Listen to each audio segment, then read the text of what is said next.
د کے پی کے وزیر اعلی علي امین ګنډاپور اعلان کړی دی چې زموږ په صوبه کې به نور لوډ شیډینګ چې دی دا به نه کېږي. لکه د روژې په میاشت کې که تاسو کتري نو اکثر د روژه ماتي په ټایم کې هم بجلي نه وي او د پېشمني په ټایم کې هم نه وي. نو هغه وایي چې په دې دوانو ټایمونو کې چې دی تاسو به 3 ګنټې بجلي چې دی دا به تاسو نه بیایي.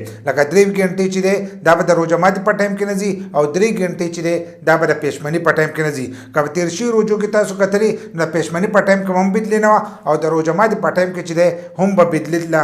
نو هغه دا په سختۍ سره وینا کړې ده که هر څه چلي خو په دې 3 ګنټو کې چې دی تاسو به بجلي نه بیایي. یو خو په بجلۍ کې یو مسله راشي نو دغه جدا خبره ده او باقي چې بجلي برابري نو تاسو به بجلي نه بیایي. خو عوامو ته دا وینا هم کړې ده ځکه چې موږ هر ځای ته نشو رسېدلی نو تاسو موږ هم د دې خبرونه چې دی خبروئ. بلې دا خبره هم کړې ده که موږ له وفاق چې دی زموږ حق نه راکوي نو موږ چې دی د بجلۍ بیلونه چې دي دا به نیم جمع کوو، د ګیس بیل چې دی دا به هم موږ چې دی دا به نیم جمع کوو. دغه شانتي د سرکاري هسپتالونو دپاره هم اعلان کړی دی چې هلته کې کم مریضان او کم ورسره خدمت له هلته کسان تلي نو هغو ته چې دی روژه ماتی به هم هلته کې میلاویږي او د پېشمني خوراک چې دی هغه به هم هلته کې هغو ته میلاویږي. نو کله چې دا وزیر اعلی راغلی ډېر ګرم ګرم اعلانونه کوي خو ټول هر سره چې دي هغه د روژې نه دي. لکه د روژې نه چې دی په دې هر سره عمل چې دی د هغې نه به شروع کېږي. بل لا کم متاثرین چې دي د هغو لپاره چې د پیسو اعلان کړو نو هغه پیسې ورکړه چې دي هغه شروع شوي دي. دغه شان د روژې نه چې دی صحت کارت چې دی